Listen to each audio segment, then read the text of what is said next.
So you want to craft on controller. Crafting in Final Fantasy XIV is an action-packed experience requiring precise button inputs and lightning-fast reflexes. No, I'm just kidding, it's anything but. However, what it really does benefit from is being organized and patient. In this video, we'll explore some tips that can make crafting on a controller smoother, more efficient, and fun. Hey, it's Phil Meyer. Welcome to my guide to crafting on controller. Now, this video isn't a guide to crafting itself. It assumes you already have at least some experience with crafting and are looking to make the experience flow better. Let me give you the upfront list of recommendations I have for controller crafting.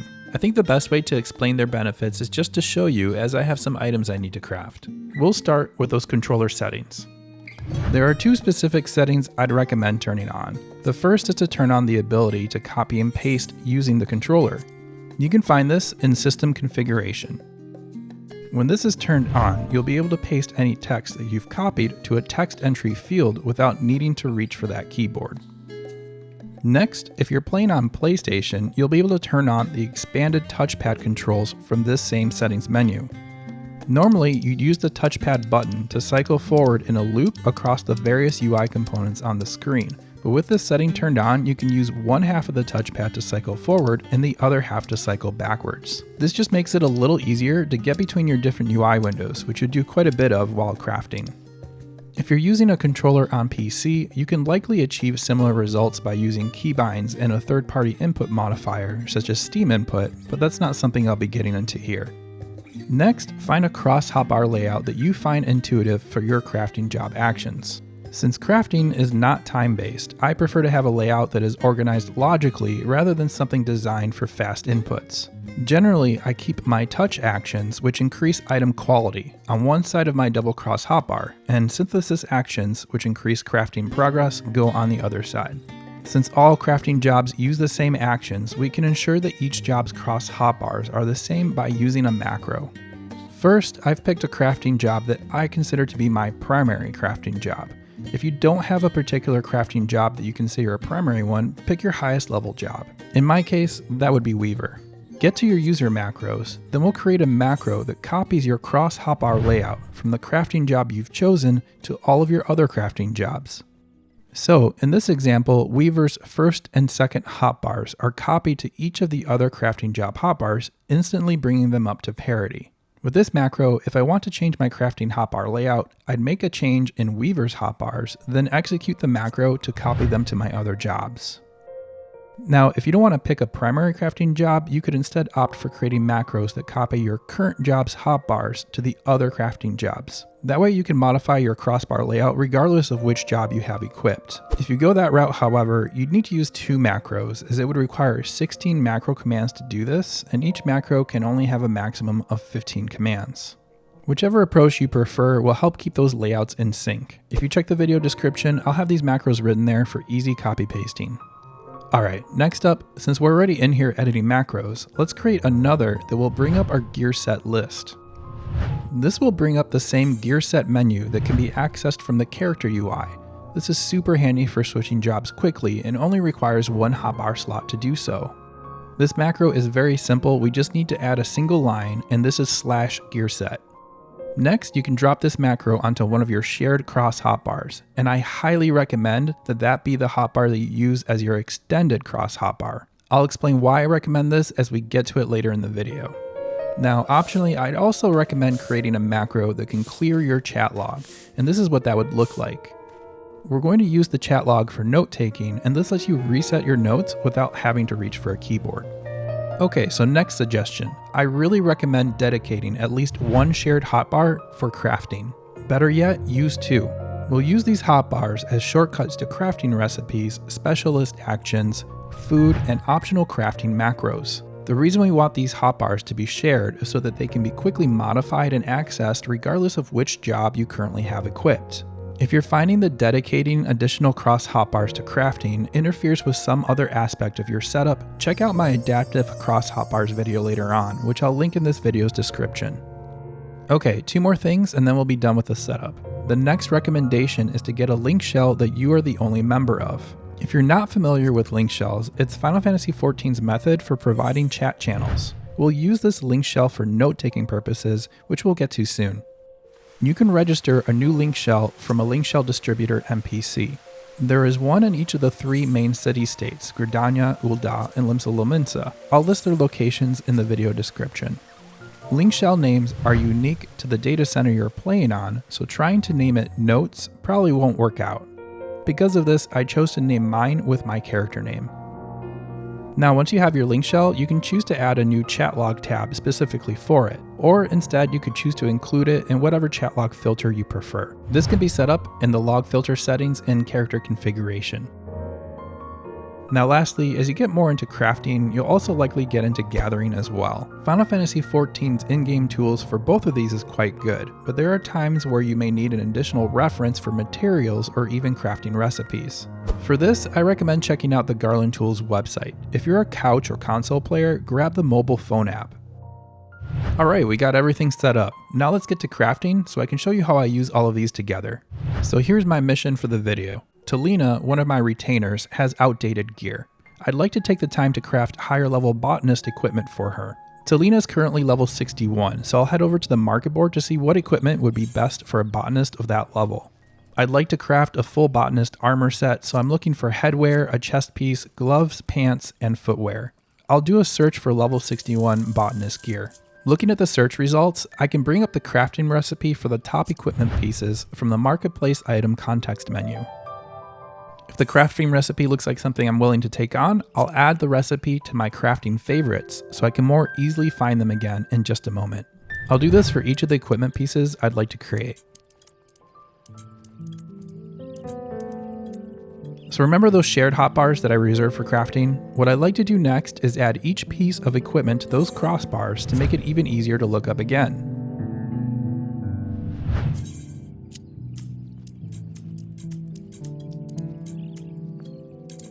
You can see here that now that I've added the 5 gear items I'm hoping to craft, I can use the hotbar buttons to instantly switch the crafting log to that item. This is much faster than using the crafting log search box and even a little quicker than using the favorites list. So now that I've dropped the main recipes onto my hotbar, I can bring up each item's recipe tree from the crafting log. The recipe tree makes it easy to see the quantity of each material I have in my inventories. The first bag icon here is the number of each item I have in my main inventory, and the second bag icon's number is how many I have in other inventories, such as my retainer storage.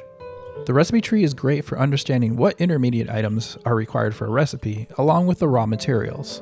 So in this example, the blood hempen trousers of gathering require 3 blood hempen cloth, which require 3 blood hempen yarn each to create, which in turn is woven from blood hemp.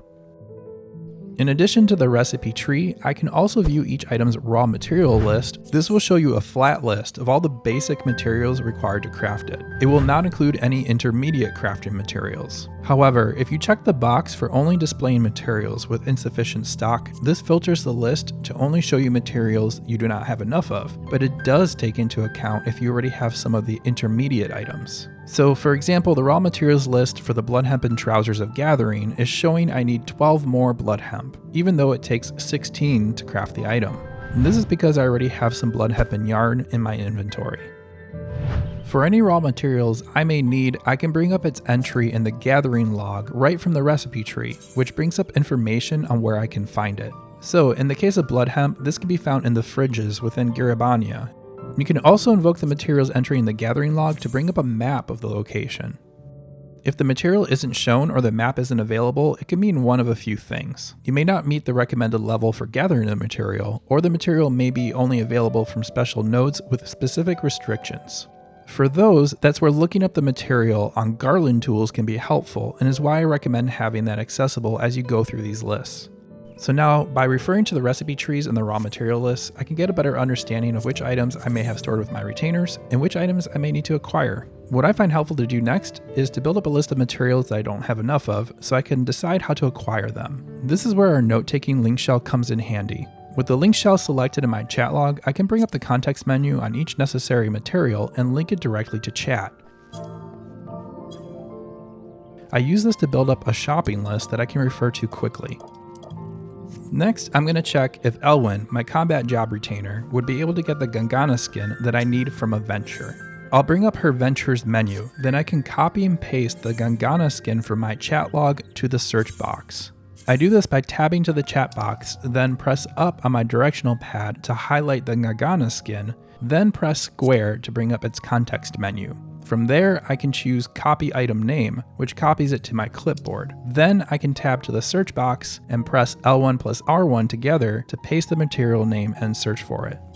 Unfortunately, L1 isn't a high enough level to go hunting for the skin, so I'll need to get it some other way. Let me check on the remaining items I need. Since Talina is a botanist, she might be able to go out gathering the remaining blood hemp I need, so I'll use the same method to search for it in her venture list. So this time, Talina is a high enough level to acquire it, but unfortunately her gear level is too low. This is the reason I'm trying to equip her with better gear to begin with. Alright, so next I'll check the current pricing for these materials on the market board, and I can use the same copy-paste method from my Linkshell log to do that. The price is right on the Ngagana skin, so I will just buy them. The sale price is totally reasonable, especially considering the time it would take for me to hunt them on my own. For the remaining items, I'll double check the gathering log to see where they can be found. I again can copy paste each material name into the gathering log search box to find them fairly quickly. Unfortunately, at least as of the recording of this video, gathering log materials cannot be dropped onto a hotbar for fast lookup. There's also no gathering logs favorite system like there is for the crafting log. This is why taking notes with the Linkshell can be so useful.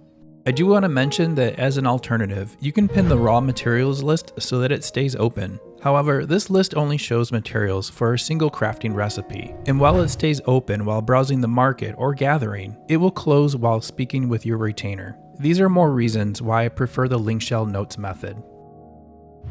Alright, so I've decided to head out and gather the remaining 3 materials I need on my own. Let's start with the Gear Abanian Alumin and Blood Hemp. So now I'm in Gear Abania, and by referencing the gathering log, I can see where I can find the Alumin and the Blood Hemp. I'm going to go ahead and collect a bunch of these while I'm here.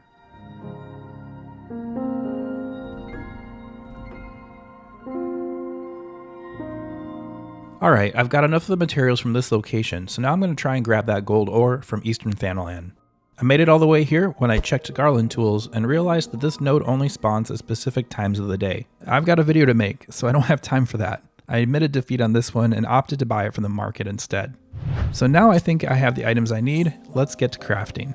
At the start, I already added the recipes for the main items I want to create to my crafting hotbars. This is where I like to take a moment to start adding any intermediate crafting materials I need onto those hotbars.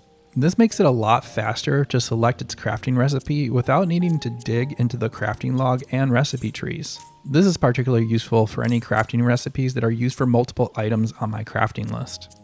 At the same time, I'll add any of the materials that are stored with my retainers to my Linkshell notes, which makes it easier for me to retrieve them from storage and have them in hand for crafting. I'll get some of those materials from my retainer, using the Linkshell to search for which retainer is holding them, and I can do this even when already speaking with a retainer.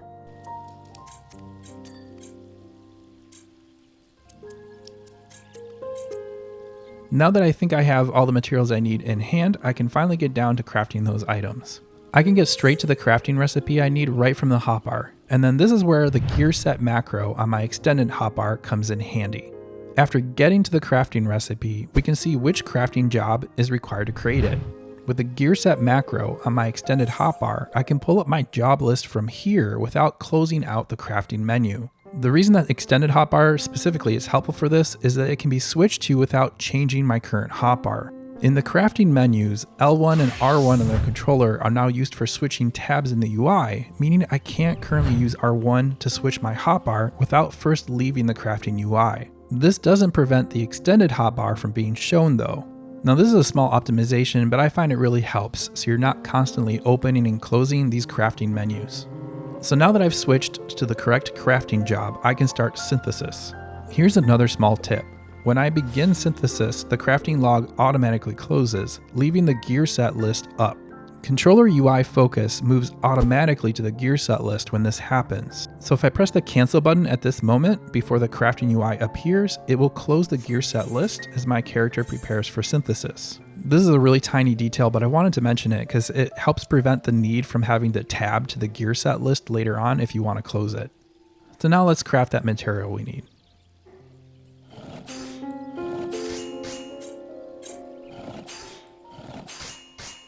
When I'm done, I can pick the next recipe from my hotbar and get to crafting that.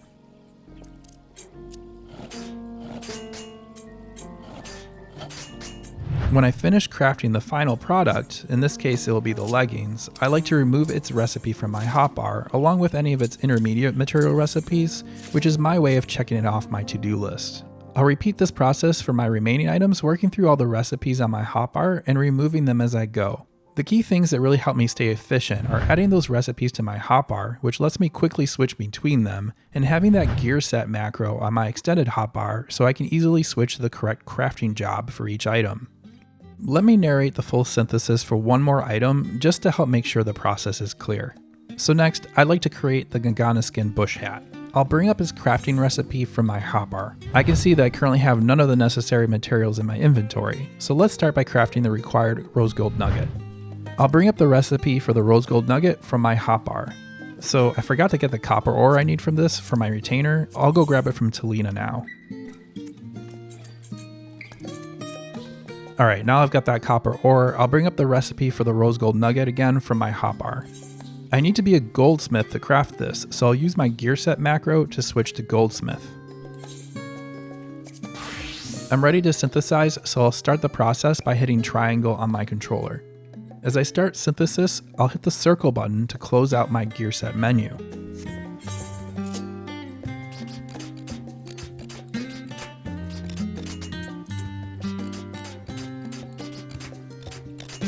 Now that I'm done with the nuggets, I'll close the crafting log so I can switch to my crafting recipe hotbar. From here, I'll open the recipe for the bush hat again and see that I need to craft blood hempen cloth. I'll switch my current recipe to the cloth using my hotbar and see that I need 3 blood hempen yarns to create that. So again, I'll switch my current recipe to the yarn using my hotbar. I've got what I need to synthesize the yarn, but to do so, I need to have the weaver job equipped. I'll quickly switch to it using my gear set macro. Now I'll synthesize the yarn.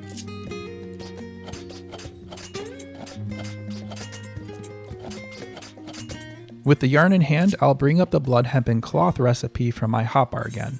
My job is already weaver, so let's get to synthesizing. Now that I'm done with the cloth, I'll bring up the main recipe for the bush hat again. I still need 2 Gangana leathers for this. I don't have this recipe on my hotbar, so this time I'll use the crafting log search feature from the materials context menu to find it, which takes just a few more actions to do compared to having it on my hotbar. I'll need to switch to the leather worker for this, then I can synthesize the leather.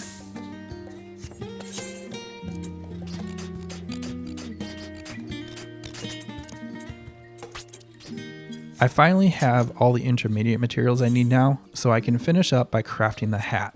These are all high quality materials, so I'll need to manually select them before I can start synthesizing.